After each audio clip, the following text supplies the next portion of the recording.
Well, welcome to the Daily Brew. Today we're talking about, of course, the big Knicks win. So many stories surrounding this. I think one of the big ones coming out is Ben Stiller is doing a documentary. Yes, and he was he's one of the Knicks super fans, like him and Spike Lee are some of the biggest ones. Yeah. He's been filming the games with his phone. You may have seen him on the sidelines, and he's going to possibly use some of that footage to make this documentary. I really like that. I kind of feel like it'd give you like a behind-the-scenes look at some of the things that maybe we didn't get to see. Yeah, and there's going to be some things, like you said, that we haven't seen before.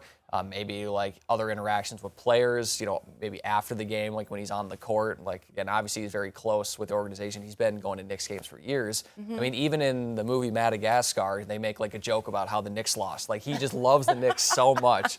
So it'll be interesting to kind of see, this win, just because not only for him, but again, much in New York. I mean, you saw how crazy they went for it. Yeah, it was. The subways were packed there. Yeah, packed. I'm curious. I didn't look much on social media yesterday. I didn't see anything too crazy, as far as I can tell.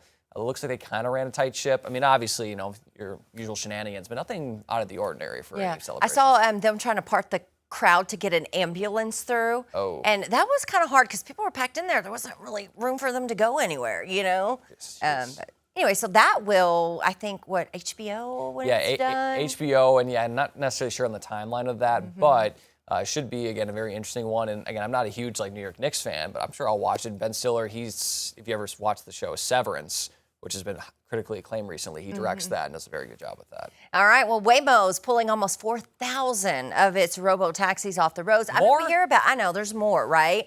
The Highway Traffic Safety Administration is speaking out about it, saying that they're not able to recognize construction zones and ramp closures. That's pretty critical.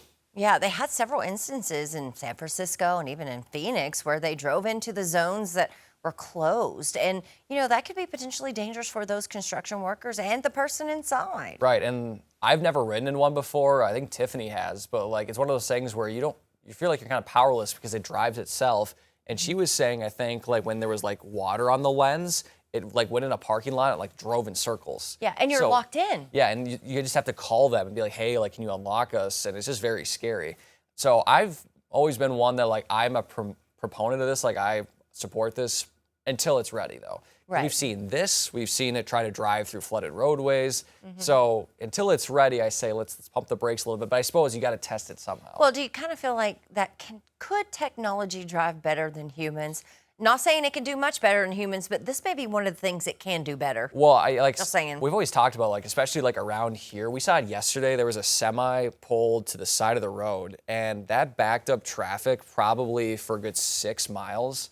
And just because one person brakes and then the entire line brakes. Yeah. I feel like around here that would definitely help. Once they get that streamlined, I feel like traffic would be a lot smoother. Oh yeah, for sure.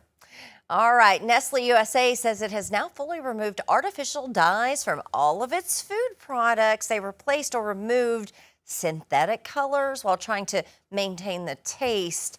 I'm wondering, though, what a great idea, but is it going to taste the same? I sure hope so. I mean, I do think in the EU, the European Union, I think it's banned in those countries. So now, to be fair, there's always those videos of European people eating our food and they're like, oh my God, it's so good. I mean, that could be unrelated. Yeah. But it's interesting. This is kind of unrelated, but for the World Cup, obviously, you have a bunch of new visitors, and they've been entranced with a lot of U.S. food. I think it was TSA or the FAA put out a warning and said you cannot carry large bottles of ranch back with you because they are obsessed with how much ranch is used with their food. Really? Yeah, so I think they put out a warning or something that said yeah, you can't bring that back on your carry-on.